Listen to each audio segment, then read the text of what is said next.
Baik, kali ini kita akan berbicara mengenai infografik. Jadi kita mulai dengan saya selalu mulai dengan bahasanya dulu ya, asal, etimologi dan seterusnya, pengertian dan seterusnya.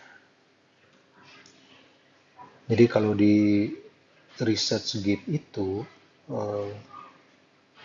penelitian orang akan membicarakan infografik itu sebagai sebuah graphic visual representation. Jadi representasi visual dalam bentuk grafik.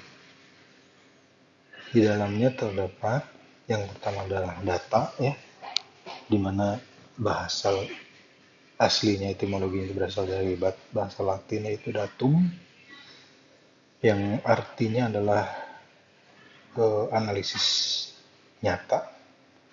Lalu kemudian eh, eh, asum aspek, jadi istilahnya diasumsikan sebagai kenyataan karena dia bersifat detail dan juga optical, jadi bisa dilihat gitu ya. Nah, itu yang disebut data. Lalu kemudian di dalam grafik visual representation juga terdapat informasi yang etimologinya berasal dari informare, yang berarti disediakannya fakta ya. Lalu kemudian dia adalah merupakan representasi dari realitas dan bersifat mengajarkan atau memberikan sesuatu gitu ya. Lalu nanti di dalamnya juga terdapat knowledge ya. Etimologinya berasal dari known, bahasa Inggris, yang berarti ada kepahaman. Jadi ada keterpahaman, understanding, lalu kemudian ada kepercayaan terhadap informasi yang diberikan ya, fact provide yang tadi diberikan, lalu kemudian ada opini juga dan awareness ya. Itu yang berada dalam hal-hal penting yang ada dalam graphic visual representation. Kita bicara dengan yang pertama adalah data. Seperti yang kalian sudah ketahui, jenis data itu ada kualitatif, ada kuantitatif ya.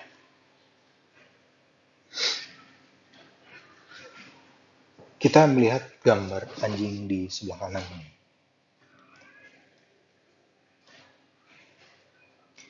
Jadi misalnya pertanyaannya apa yang kita ketahui tentang anjing ini gitu ya. Lalu kalau kita bicara soal kualitatif, tentu saja kita akan bicara soal warnanya. Dia coklat tapi kehitaman, artinya ada hitamnya, ada coklatnya, terus kemudian tidak bisa determinasi berapa persen coklat, berapa persen hitamnya. Lalu kemudian dia punya bulu yang cukup panjang gitu ya. Panjang itu seberapa? 2 cm, 3 cm, ya panjang aja buat anjing gitu. Dan dia memiliki energi yang berlimpah gitu ya. Karena kita lihat fotonya, aktif banget. Ya susah untuk mengukur seberapa aktif dia misalnya gitu. Nah, kalau kualitatifnya ya tentu saja diskrit ya, dalam artian ya bisa dihitung lah, kakinya 4, 3, matanya 2, dan seterusnya. Jadi data ini dapat kita capai dengan pengamatan langsung ya, melalui sampel-sampel, observasi mendalam, dan mencari fakta-fakta. Sebetulnya dalam infografik, data itu adalah bagian dari dapurnya. Jadi sebetulnya data yang kalian temukan di dalam observasi, terus kemudian sampling ya, dan pencarian fakta, itu data-datanya berada di belakang itu di dapur kalian. Sementara yang disajikan tidak perlu semua. Nah, seperti misalnya eh, jadi penyajian nasi goreng gitu ya. Ya kalian nggak perlu bicarakan ini pancinya agak hitam dikit, terus di dapur tuh sebenarnya chefnya sama siapa berkelahi, garamnya sebenarnya udah habis terus jadi beli, nggak perlu. Jadi yang disajikan adalah si goreng yang udah jadi dan sangat menggugah selera. Nah itu yang penting. Tapi kemudian itu nyata adanya.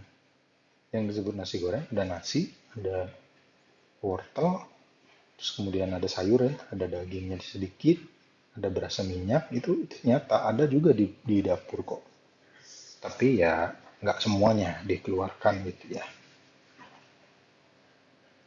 Let's say misalnya contoh lain adalah ketika kita mencari data, eh, misalnya kita mencari data tentang tong sampah, atau misalnya sampah yang berserakan. Lalu kemudian kita bertanya dengan pengurus sampahnya. Itu pengurus sampah akan memberikan kita data kapan diambil sampahnya, terus oleh siapa, terus dibuang kemana, dan seterusnya. Tapi tukang sampah juga akan bicara, tetangga itu tuh susah buang sampah, dan terus udah gitu, oh, ada sampah begini, begitu. Nah, itu mungkin tidak akan perlu kita keluarkan sebagai data yang berada di infografik ketika kita membicarakan soal berserakannya sampah. Gitu, kurang lebih. Lalu kita masuk ke yang namanya informasi. Ya, sebetulnya kalau kita bicara IT, informasi itu adalah kumpulan data yang diolah gitu ya, sehingga dia menghasilkan informasi. Ya, kurang lebih gitu. Jadi, eh, dia merepresentasikan sebuah realitas. Kalau bicara nasi goreng tadi itu, ya ada realitas nasinya itu dimasak, ada realitas kemudian bahan-bahannya terdiri dari nasi, sayur, ada telur, ada realitas seperti itu. Walaupun tidak semua yang terjadi di dapur itu ya dikeluarkan.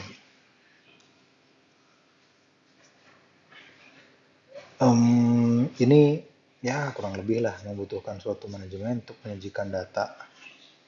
Ya tentu saja ada cara-caranya ya. Terutama misalkan data-data yang penting baru kita eh, tampilkan gitu ya. Sebetulnya eh,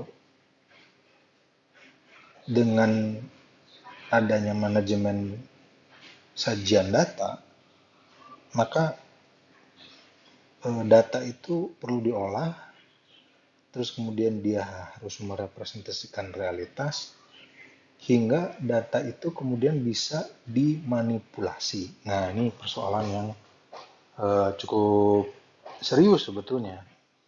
Misalkan, misalkan ya, sampel yang baik itu adalah lebih dari 30%. Itu sampel yang baik ya. Kalau kita melakukan sampling, uh, yang data yang kita dapat itu harus berasal dari 30%, lebih dari 30% uh, dari seluruh sampel. Nah, ketika misalnya kita hanya bisa udah berusaha banget, tapi kita cuma bisa dapat data 15%. Nah, seringkali eh, penyajian data pada infografis tidak menyebutkan bahwa data yang didapat itu cuma 15% dari seluruh sampel. Namun hasil polling, hasil data yang didapat dari 15% itulah yang kemudian ditampilkan seakan-akan karena dia tidak menyebut datanya hanya 15%, jadi seakan-akan datanya itu dapat full 100%. Nah, ini yang dimaksud memanipulasi data. Nah, tentu saja hal ini sangat berbahaya, apalagi untuk kalian yang baru belajar ya. Ini hal yang cukup serius sebetulnya, namun bagi yang sudah berpengalaman dan memiliki rumus yang terpercaya seperti quick count dan sejenisnya, itu tentu saja hasil yang mereka dapatkan itu tidak akan berbeda jauh dengan realitasnya. Itu ya.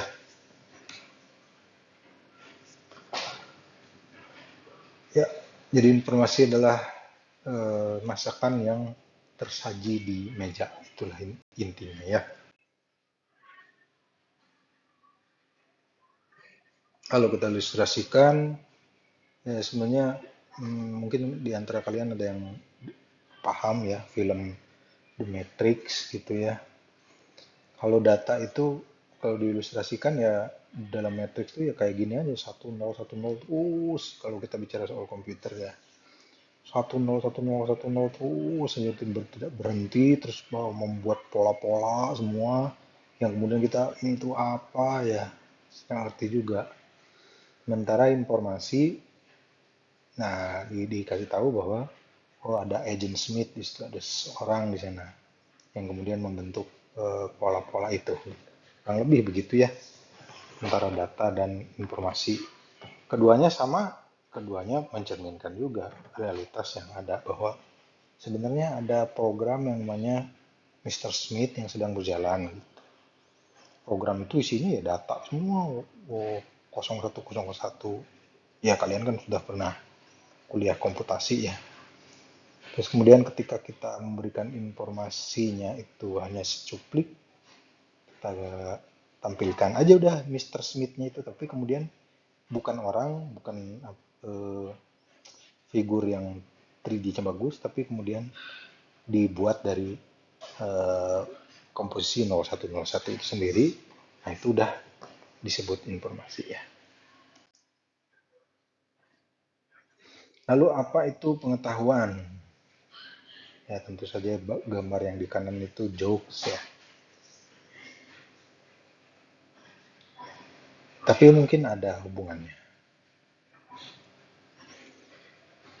Jadi hal yang penting dalam infografik tentang pengetahuan adalah kita harus memastikan ketertahuannya. Jadi kita harus memastikan bahwa itu tahu, bukan tempe. Yaitu dengan cara kita memberikan sebuah kepercayaan terhadap informasi. Jadi informasi itu valid. Jadi bagaimana kita membuat informasi itu valid, benar-benar real dengan informasi itu membuat orang percaya adalah dengan menghadirkan hal yang lebih jauh dari sekadar informasi, yaitu ada opini atau kesadaran, terus kemudian dia membuka peluang terhadap imajinasi, ya. Jadi kalau kita bicara soal info dan grafis, jadi infografis adalah sebuah informasi yang sudah mencapai tahapan pengetahuan, namun dalam bentuk visual.